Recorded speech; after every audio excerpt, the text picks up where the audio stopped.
This is Cast of Wonders, the fiction podcast for young adults featuring stories of the fantastic. Welcome.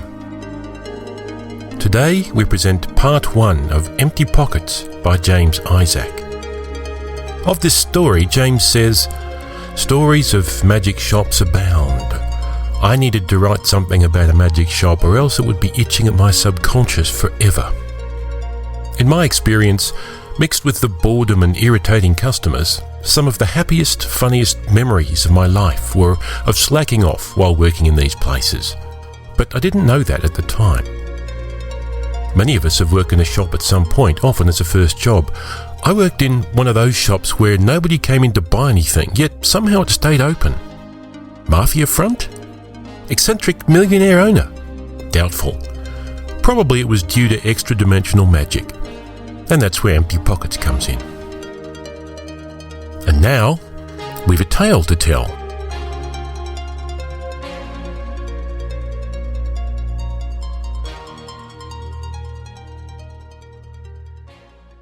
Empty Pockets by James Isaac. MCG doesn't notice the young man, clutching a wad of freshly printed CVs, walk past and enter Pound Palace next door. Oblivious to the pattering of rain on the blank shop awning above, she nods her head to the noises emitting from the oversized Monster Sounds studio-quality headphones clutching her ears and scalp. A panoply of charms spreads randomly on the stall display table in front of her. Vacuum-packed rabbit's feet, horseshoes, an array of styled 7s and 12s. Leaning back on a wooden stool with her fat-laced trainers up on the table, she maintains a precarious equilibrium. Her stall's alleged purpose is to entice customers into the shop directly behind. But the last thing MCG expects is to be disturbed by customers. No one ever enters from the front door. A few minutes later, the pattering rain dissipates and the aforementioned young man, called DJ, exits Pound Palace, a dejected slouch in his steps. With a whirl of his arms, he scatters his CVs into the damp air. Watching flashes of black ink stating failed exam grades and the vast canyon expanse of whiteness below it, equating to his work experience, twirl in the wind, he feels rather unfulfilled. Empty CV and empty life, he thinks before mentally debating if he should cheer himself up with a quick burger from the Mackie D's opposite. But after a quick dip for cash, he finds empty pockets too. Aiming a vicious kick at a taunting Mackie D's bag littering the concrete outside Pound Palace, its soggy paper lining clings and collapses over his white trainers in smears of chips and burger. Nasty, bloody nasty. Thankfully, nobody has seen this newest indignity. The street is empty, except for a chubby girl pushing a pram and chatting on her mobile, and a little group of kids shoving each other and spitting on the pavement outside the Mackie D's. Then DJ notices the top of a head, tucked away behind that weird voodoo stall everyone avoids. On closer look, the head belongs to a girl, bobbing to headphones in such a way as to imply being on the receiving end of outrageous funkiness. She hasn't noticed DJ's embarrassing little social misadventure either. Sure, his mates call it a weirdo shop, but nobody ever mentioned the cute girl at the stall in front. One of those sexy mixed-up girls, looks like a child of the world, a little bit of every continent wrapped up in a pretty package. Maybe there's a job going over there. White crisp shirt, freshly ironed by mum to impress employers, offset by old-school trainers to show he doesn't follow the man, and hair nicely slicked with extra hold gel, DJ considers he looks pretty slick today. Moving with a swagger, propping up nerves with confident fakery, he approaches the girl and aims his smoothness into one point-blank shot. "Hello, darling, what you sayin'?" Slick DJ, full of pith and vinegar. The girl looks up, one hand pulling a headphone away to free an ear. Glaring at DJ, she mutters, "What?" Her voice is loud only because of the music pumping in her other ear.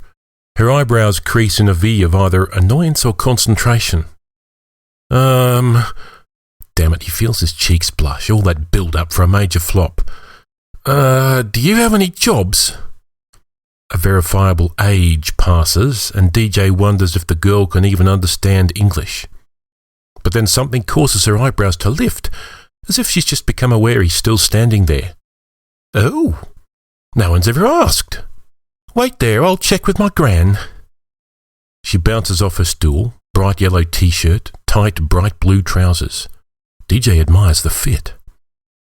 Just before she passes through the multicoloured beaded curtain separating stall from main shop entrance, she turns back. Oh, what's your name, by the way? DJ. You're a DJ? No, Derek Jones, but I like DJ. What's your name? Please? He answers, feeling shyness defeating his work-in-progress slickness. MCG, she replies. Instantly, DJ worries that perhaps she might be far too cool for him. MC? You can rhyme? He mentally congratulates how in touch he must sound. What? Again her furrowed frown, the dipping edges of eyebrows. Your name, you know? MC, a rapper? I didn't mean it like that. Just like the letters M and C, you know, short for Macy. And then a G, short for Guffin. But I don't like the way it sounds. An awkward silence permeates the air, strangling any further attempts at slickness. DJ looks at the floor and scratches the back of his head. About that job, yeah? I'll go and ask my gran. Wait here. In a fluster, she hurries away, knocking a laminated four-leafed clover into a nearby puddle before passing through the beaded curtain. Instinctively, DJ bends over to pick it up. But just his luck, at that very moment a white van screeches past, unleashing a sheet of curb spray in his direction. He feels it splashing over his face, in his hair, sending streaks of slimy gel running down his forehead. Luckily, his black windbreaker shields everything else. A voice stops him just before he starts on a sprint of embarrassment all the way home. You must be G-Day, says an old lady, MCG's gran by process of deduction. Look at you, you're soaked. Come inside for a chat. Come on. Here goes nothing. My first proper job interview. DJ takes a deep breath and follows the old lady into the building behind the stall, pushing her trail of flailing multicoloured bead curtain out of his face. MCG's already back outside and teetering on her stool, lost in head-nodding trance world. Inside, the shop reminds DJ of the local supermarket down the bottom of his road after the London riots. Stocked with mismatched bits and bobs here and there, carton of eggs, a box of cereal, a plain packet of plain crisps. The shelves are almost bare. At the back of the shop is a big door with a little bell above, probably the delivery entrance. All in all, bland depression made real. No wonder nobody comes in this place. An old hand shoves a cloth at him.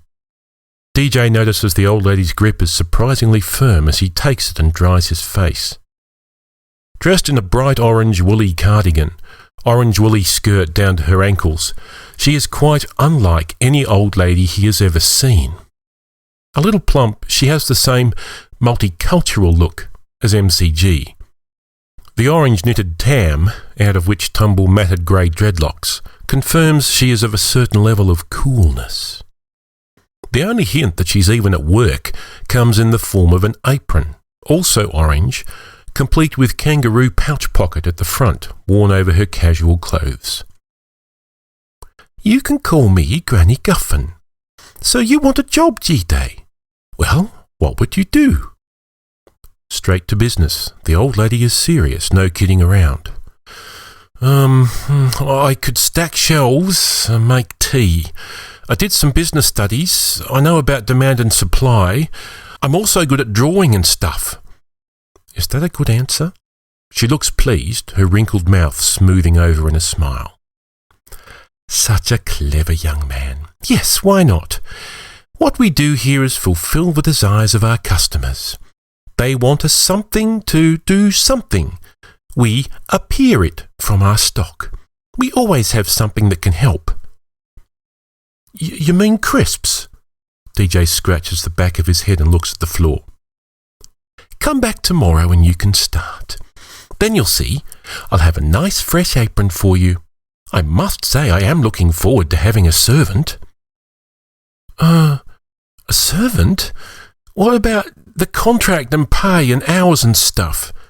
DJ shuffles uncomfortably. So silly of me.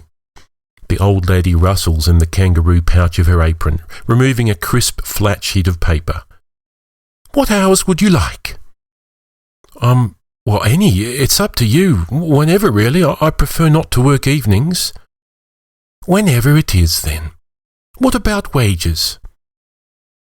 DJ's only frame of reference is his mate Dapper Dave in the Mackie D's drive-thru, paid an unfulfilling £7.50 an hour, but better than minimum wage. Try not to undersell yourself, but don't be greedy. That's the advice they gave him at college about job interviews. A smile of what he hopes contains a hint of cheekiness and a dash of charm etches itself unconvincingly on DJ's face. Well, a nice 50 note an hour would be great, but what about £8? £8, I mean. Oh no, 50 is fine. Here, sign this and I will see you whenever, but not in the evening, tomorrow. A pen materialises in her grip from the depths of the kangaroo pouch, and DJ takes it along with the contract. Plain as day, whenever is scrawled under the hours section, and £50 is stated as the hourly wage. He can't quite believe his luck. Perhaps he should have asked for more. Signing above his printed name with a squiggle, details on the contract cause him concern.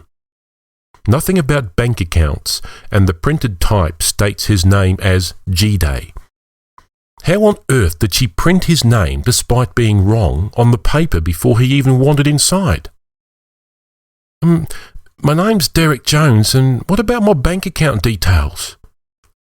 Nonsense. Put the money in an empty pocket. All the best things start with empty pockets. Empty pockets yearn to be filled, else they aren't pockets at all, but just like freshly dug holes. Well, cash in hand means paying no tax, right? A bit exciting, a bit edgy, DJ can cope with that. Yeah, I can work for cash in hand, no problem. And you signed the contract already. Sorry, young man, but you have to keep the name G-Day in this place.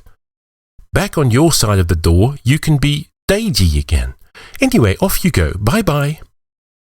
I'm called G-Day. I mean DJ. DJ feels like he's drowning in craziness. Anxious to get back home, his mum should be pretty pleased he has a job. Who cares what Mrs. McGuffin calls him as long as he gets paid? See you tomorrow, he says, hurrying through the multicoloured beaded curtain. The bell on the back door jingles just as he leaves. Outside, as DJ passes MCG, she props a headphone from an ear and says, "Goodbye, DJ," framing it with a lovely smile. See you tomorrow, MCG. He watches her for a moment, and their eyes meet. Ask her for her number, you dweeb. A moment later, what he can only describe as pew-pew laser sounds strikes out from inside the shop behind the beaded curtain. The sound is piercing. Noticing the puzzlement on his face, MCG explains, don't worry, happens all the time. That's why I wear these monster sounds. Whatever. Having finally had enough of the craziness, DJ turns around, steps over a spilt Mackie D's bag, and walks briskly home.